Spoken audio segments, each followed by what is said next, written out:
성경은 때에 관한 책이기도 합니다.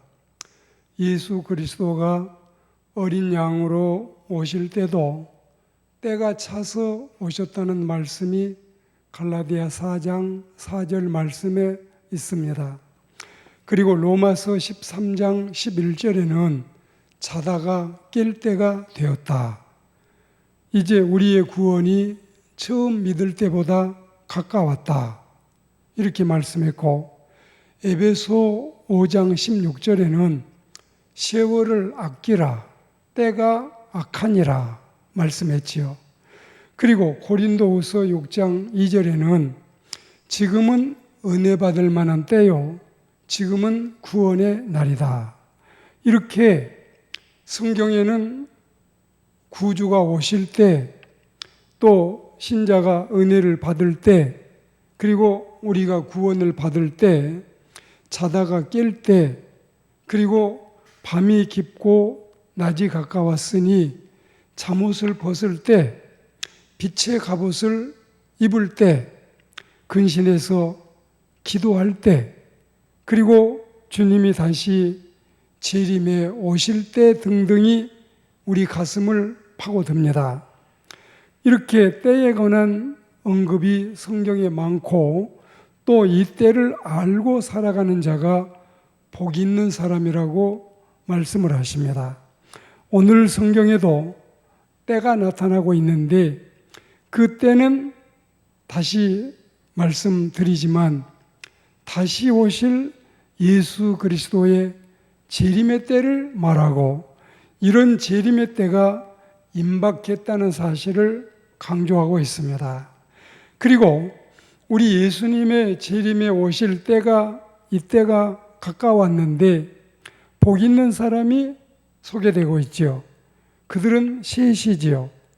이 셋은 한결같이 공통적인 특징을 가지고 있지요. 그 특징이 대체 뭘까요? 그것은 다름이 아니라 바로 하나님의 말씀인 성경과 깊은 연관을 맺고 있다는 사실입니다. 그리고 이 복 있는 3인은 이제 모두가 동일해서 한 사람일 수도 있다. 또 우리가 말씀을 들어보면 당연히 한 사람이어야 한다는 사실을 알게도 됩니다. 그러니까 소개를 할 때는 세 사람인 것처럼 말을 시작했지만, 어쩌면 이 세 사람 같은 모습이 한 사람 안에 다 들어있게 된다는 사실입니다. 그가 바로 누구냐? 성경에 나와 있는 대로 말씀을 드리면, 첫째는 성경 하나님의 말씀을 독서하여 읽는 자들, 둘째는 성경 하나님의 말씀을 경청하여 듣는 자들, 셋째는 성경 하나님의 말씀을 준수하여 지키는 자들. 이 셋이 복이 있는데, 이 셋은 한 사람이 다 차지할 수 있는 은총이라고 말씀을 드리겠습니다.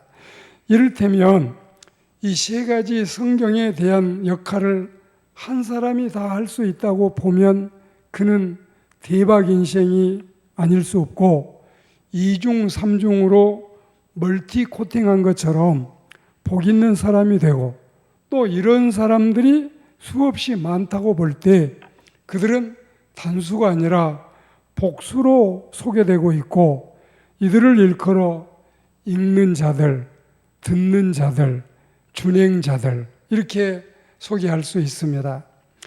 요한계시록 성경에는 사실 이 외에도 다른 복인들이 더 많이 등장하고 있지요.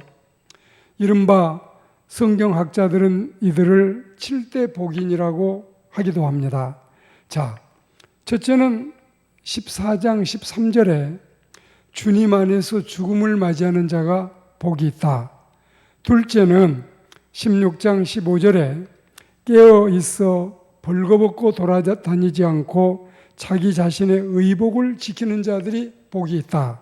셋째는 19장 9절인데 어린 양의 결혼잔치에 초청을 받은 자는 복이 있다.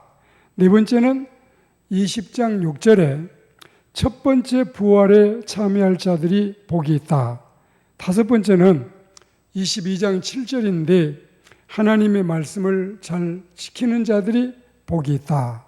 그리고 이제 여섯 번째는 22장 14절에 두루마기, 즉 의복을 빠는 자들의 복과 이 은총을 소개하고 있고, 일곱 번째는 오늘 본문 말씀처럼 요한계시록 1장 3절 말씀인데, 자, 앞에 소개되는 여섯 복은, 이 육복은 하나님의 뜻이면 우리가 나중에 들을 수 있겠고, 오늘은 이 마지막 요한계시록 1장 3절에 나타난 부분에 대해서만 말씀을 드리기로 하겠습니다.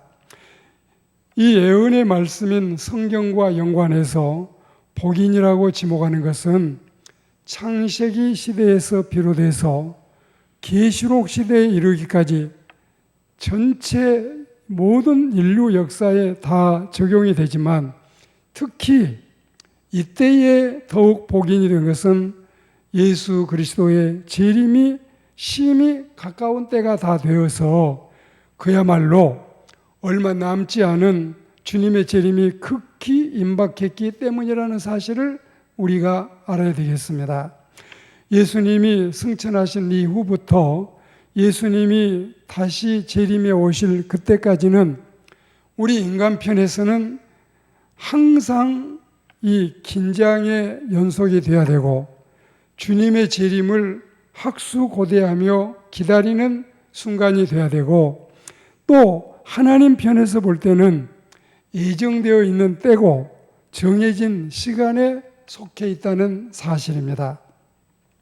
그러니까 이 신약 성경에 보면 때라고 하는 단어가 두 가지가 나오는데, 당연히 이때는 보편적인 시간을 나타내는 크로노스와는 달리 결정적인 하나님의 섭리의 때를 나타내는 종말론적인 시간, 카이로스의 말씀이 기록이 되어 있다는 사실입니다.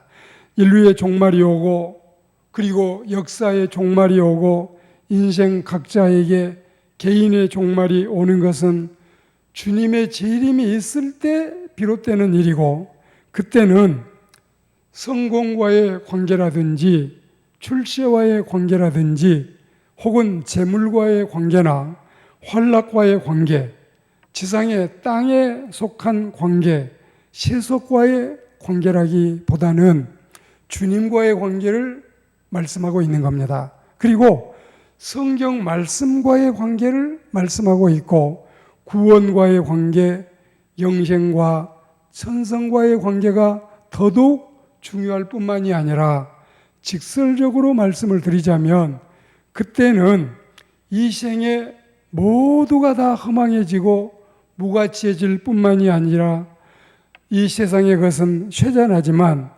예언의 말씀인 성경과의 관계는 뗄래야 뗄 수가 없는 가장 중요한 생명의 관계를 우리에게 알린다는 사실입니다. 그래서 오늘 말씀은 세 가지로 간단히 드리면, 첫째는 이런 때에는 예언의 말씀인 성경을 읽어야 한다, 이 말씀이에요. 우리가 읽을 수 있는 말씀, 곧 기록된 하나님의 말씀인 성경이 있다는 것은 얼마나 큰 축복입니까? 우리에게 성경이 있으므로 진리가 확실해지고, 성경이 있으므로 질서가 세워지고, 성경이 있으므로 체계가 잡히고, 그리고 성경이 있으므로 진리의 조직화가 가능해졌습니다. 하나님의 말씀은 그분이 인류에게 주신 선물 가운데 가장 크고 가장 위대하고 가장 완벽한 선물이 아닐 수 없습니다. 모든 인간의 본민 가운데 90% 이상이 성경을 읽지 않는 데서 생겨난다고 할 만큼 성경은 인생들의 전반적인 문제를 해결해 주고 치료해 주고 회복해 주고, 이렇게 우리를 선한 길로 이끌어 왔고, 이제 우리가 세상을 마치고 천성에 이를 때에도 완전히 성경을 통해서 우리가 천성으로 나아가게 되는 것입니다. 우리의 과거도 성경이 등불이 되어 여기까지 헤쳐나왔습니다. 그리고 우리의 현재도 성경이 지침이 되어 우리가 지금 살고 있습니다.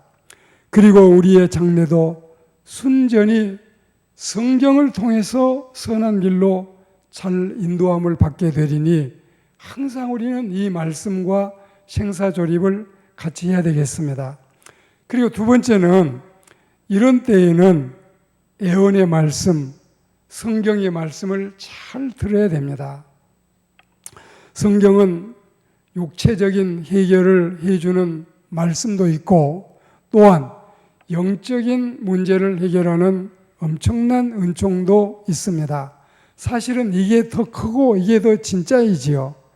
또한 세상에서의 행복에 대한 지침도 있지만 내세의 영생에 관한 진리도 확실합니다. 하나님의 말씀을 잘 듣는 일은 어느 뭐로 보나 복 있는 일이 아닐 수 없어요. 현대 사회는 배우고 듣고 터득할 수 있는 다양한 기회가 시민들에게 제공되고 있지요. 문화센터나 사회교육원이나 또 평생교육원, 동호인회, 건강강좌, 또 재테크 세미나, 그리고 문예활동 등 다양한데, 그러나 그 어느 것인들 하나님의 말씀인 성경을 듣는 일과 이 복된 일과 견주어 볼 때 어떻게 감히 비교를 할 수 있겠습니까? 더구나 주님의 재림이 임박한 때에는 이를 어찌 우리가 견주어 볼 수 있겠습니까? 믿음의 역사도 사랑의 수고도 소망의 인내도 성경 말씀에 기초함이 없이는 온전하게 그 값어치를 발휘할 수가 없고 천국 기업의 상속인이 되지도 못합니다. 이 예언된 하나님의 진리가 아니고서는 내세 상태의 진리를 온전히 터득할 수 없고 영생의 기쁜 소망을 우리 가슴에 품을 수도 없습니다. 데살로니가 교회의 신자들은 이 말씀을 읽는 중에 또 듣는 중에 주님의 재림의 때를 알고 다시 오실 신랑을 기다리는 신부 수업도 잘하게 되었던 것입니다. 그동안 우리가 성경 말씀을 듣고 영적인 자양분을 얻어서 유혹이나 핍박이나 세상 정욕을 잘도 이겨왔고 이제는 성경 말씀을 잘 들어서 주님의 재림에도 한치의 차질이 없이 잘 기다릴 수 있는 신부들이 되어야 되겠습니다. 그리고 세 번째로 이제 우리는 이 말씀을 잘 지켜야 합니다. 성경 말씀을 읽고 듣는 은총이 우리에게 주어진 것은 사실은 이 말씀을 잘 지키는 자들이 될 수 있도록 하기 위해서 우리가 읽기도 하고 듣기도 하는 것입니다.